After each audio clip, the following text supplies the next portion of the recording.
राधे राधे, जय श्री कृष्णा। आज मैं आप सबको वैशाख मास महात्म्य अध्याय 6वां सुनाने जा रही हूँ। तो बोलिए नमो नारायण।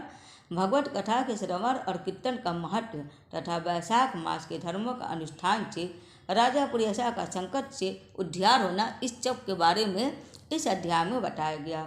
सुखदेव जी बोले कि मेष राशि में सूर्य के इच्छित रहने पर वैशाख मास प्रातःकाल स्नान जो करता है वह भगवान विष्णु की पूजा करके इस कथा को अगर सुनता है, वह सब पापों से मुक्त हो भगवान विष्णु के परम धाम को प्राप्त हो जाता है। इस विषय में एक प्राचीन इतिहास कहते हैं जो सब पापों का नाशक, पवित्र, कारक, धर्मानुकूल, वंदनीय और पुरातन है। गोदावरी के तट पर शुभ ब्रह्मेश्वर क्षेत्र में महर्षि दुर्वासा के 2 शिष्य रहते थे जो परमहंस, ब्रह्मनिष्ठ, उपनिषद विद्या में परिनिष्ठ और इच्छा रहित थे।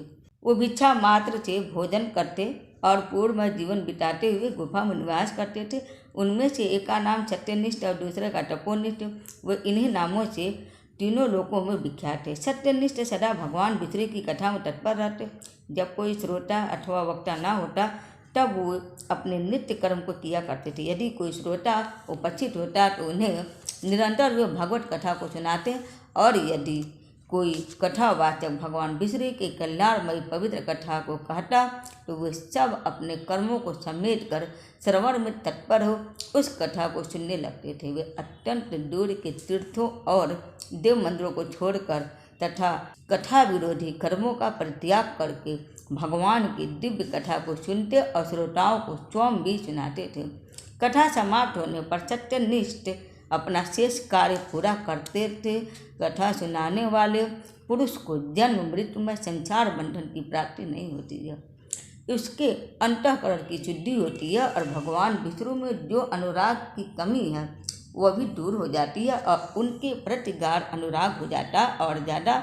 साथ ही साधु पुरुषों के प्रति सौहार्द बढ़ता है और रजोगुण रहित गुणातीत परमात्मा शीघ्र ही हृदय में इच्छित हो जाते हैं और श्रवण से ज्ञान पाकर मनुष्य भगवत चिंतन में समर्थ हो जाता है। श्रवण, ध्यान और मनन यह वेदों में अनेक प्रकार से बताया गया है कि जहाँ भगवान विष्णु की कथा न होती हो और जहाँ साधु पुरुष न रहते हो वह स्थान साक्षात गंगा तट ही क्यों न हो निसंदेह त्याग देने योग्य है। जिस देश में तुलसी नहीं है अथवा भगवान विष्णु का मंदिर नहीं है, ऐसा स्थान निवास करने योग्य नहीं है। यह निश्चय करके मुनीश्वर सत्यनिष्ठ सदा भगवान की कथा और चिंतन में संलग्न रहते थे। दुर्वासा का दूसरा शिष्य तपोनिष्ठ दुराग्रह पूर्वक कर्म में तत्पर रहता था और भगवान की कथा को छोड़कर अपना पूरा कर्म करने में इधर उधर हट जाता था। कथा की अवहेलना से उसे बड़ा ही कष्ट उठाना पड़ा। अंततोगत्वा कथा परायण सत्यनिष्ठ ने ही उसका संकट से उद्धार किया।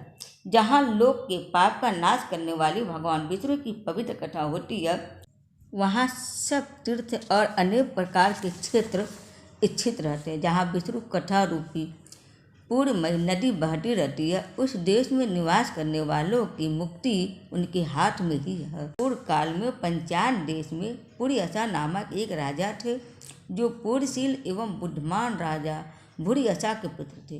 पिता के मरने पर पुरियसा राज सिंहासन पर बैठे हुए धर्म की अभिलाषा रखने वाले, शूरता, उदारता आदि गुणों से संपन्न और धनुर्वेद में प्रवीण थे।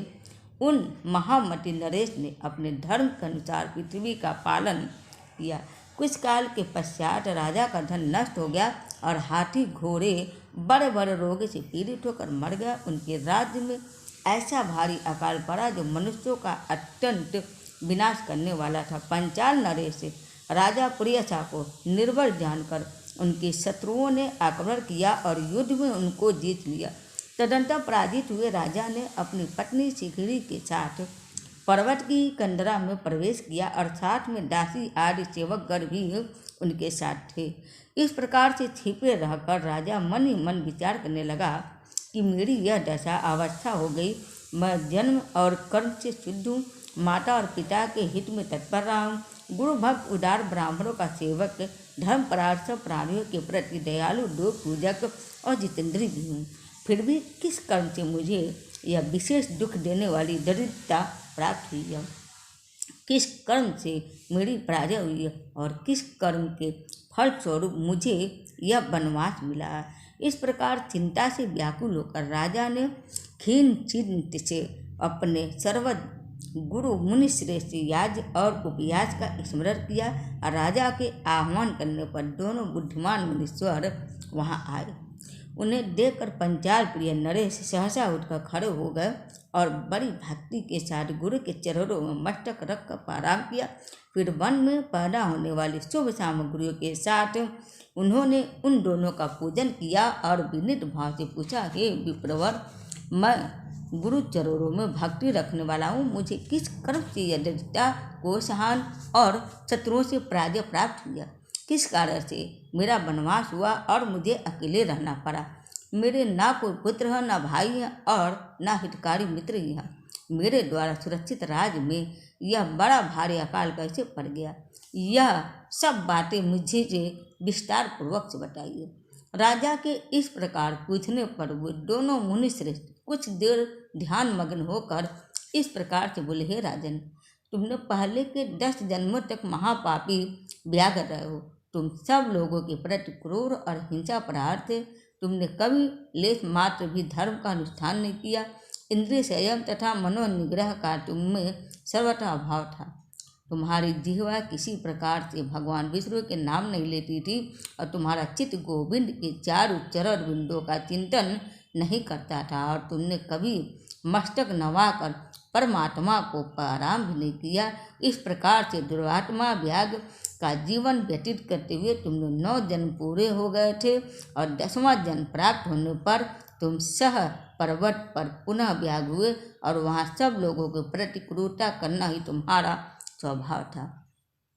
तुम मनुष्यों के लिए यम के समान थे और दयाहीन, शस्त्रजीवी और हिंसा प्रहार थे और अपनी पत्नी के साथ रहते हुए राह चलने वाले पथिकों को तुम बड़ा कष्ट दिया करते थे, बड़े भारी सत्य थे। इस प्रकार से अपने हित को ना जानते हुए तुमने बहुत वर्ष व्यतीत किए। जिनके छोटे छोटे बच्चे ऐसे मृगों और पंछियों के वध करने के कारण तुम दयाहीन दुर्विधि को इस जन्म में कोई पुत्र नहीं प्राप्त हुआ। तुमने सबके साथ विश्वासघात किया, इसलिए तुम्हारे कोई सहोदर भाई नहीं हुए और मार्ग में सबको पीड़ा देते रहे। इसलिए इस जन्म में तुम मित्र रहित हो। साधु पुरुषों के तिरस्कार से शत्रुओं द्वारा तुम्हारी पराजय हुई है। कभी दान ना देने के दोष से तुम्हारे घर में दरिद्रता प्राप्त होती है और दूसरे को सदा उद्वेग में डाला, इसीलिए तुम्हें दूसरा वनवास मिला। सबके अप्रिय होने के कारण तुम्हें असह दुख मिला। तुम्हारे क्रूर कर्मों के फल से ही इस जन्म में मिला हुआ राज भी छीन गया। वैशाख मास की गर्मी में तुमने स्वार्थवश एक दिन एक ऋषि को दूर से ही तालाब बता दिया था और हवा के लिए पलाश का एक सूखा पत्ता दे दिया था। बस जीवन में इस एक ही पुरी के कारण तुम्हारा यह जन्म परम पवित्र राजवंश में हुआ है और अब यदि तुम सुख, राज, धन, धन्यादि संपत्ति, स्वर्ग और मोक्ष चाहते हो अथवा सायुज्य एवं श्री हरि के पद की अभिलाषा रखते हो तो वैशाख मास के धर्मों का पालन करो। इससे सब प्रकार के सुख पाओगे। इस समय वैशाख मास चल रहा और आज अक्षय तृतीया। आज तुम विधि पूर्वक से स्नान और भगवान लक्ष्मीपति की पूजा करो। यदि अपने समान ही गुणवान पुत्रों की अभिलाषा करते हो तो सब प्राणियों के हित के लिए प्याऊ लगवाओ। इस पवित्र वैशाख मास में भगवान मधुसूदन की प्रसन्नता के लिए यदि तुम निष्काम भाव से धर्मों का अनुष्ठान करोगे तो अंतःकरण सिद्ध होने पर तुम्हें भगवान विष्णु का प्रत्यक्ष दर्शन होगा। यूँ कहकर राजा की अनुमति ले उनके दोनों ब्राह्मण पुरोहित याज और उपयाज जैसे आए थे वैसे ही चले गए। उनसे उपदेश पाकर महाराज प्रियसा ने वैशाख मास के संपूर्ण धर्मों का श्रद्धापूर्वक पालन किया और भगवान मधुसूदन की आराधना की। इससे उनका प्रभाव बढ़ गया तथा बंधु बांधव उनसे आकर मिल गए और तत्पश्चात वो मरने से बची ही सेना को साथ ले बंधुओं सहित पांचाल नगरी के समीप आए और उस समय पांचाल राजा के साथ राजाओं का पुनः संग्राम हुआ और महारथी प्रियसा ने अकेले ही समस्त महाबाहु राजाओं पर विजय पाई और विरोधी राजाओं ने भागकर विभिन्न देशों के मार्गों का आश्रय लिया। विजयी पांचाल राज ने भागे हुए राजाओं के कोष से 10 करोड़ घोड़े, 3 करोड़ हाथी, 1 करोड़ रथ, 10,000 ऊँट और 3 लाख खच्चरों को अपने अधिकार में करके अपनी पुरी में पहुंचा दिया और वैशाख धर्म के महात्म से सब राजा भग्न मनोरथ हो गए और प्रयासा को कर देने वाले हो गए और पंचाल देश में अनुपम सुकाल आ गया। भगवान विष्णु की प्रसन्नता से इस वसुधा पर उनका एक छत्र राज हुआ और गुरुता, उदारता आदि गुणों से युक्त उनके 5 पुत्र हुए, जो धृष्टकृति, धृष्टकेतु और धृष्टधूम, विजय और चित्रकेतु के नाम से प्रसिद्ध थे। धर्मपूर्वक प्रतिपालित होकर समस्त प्रजा राजा के प्रति अनुरत हो गई और इससे उसी क्षण उन्हें वैशाख मास के प्रभाव का निश्चय हो गया। तब से पांचाल राज भगवान विष्णु की प्रसन्नता के लिए वैशाख मास के धर्मों का निष्काम भाव से बराबर पालन करने लगे और उनके इस धर्म से संतुष्ट होकर भगवान विष्णु ने अक्षय तृतीया के दिन उन्हें प्रत्यक्ष दर्शन दिया। तो वैशाख मास महात्म्य अध्याय 6वां संपूर्ण हुआ। उम्मीद है आप सबको मेरा वीडियो पसंद आया होगा। हरे कृष्ण, हर महादेव। तो बोले नमो नारायण।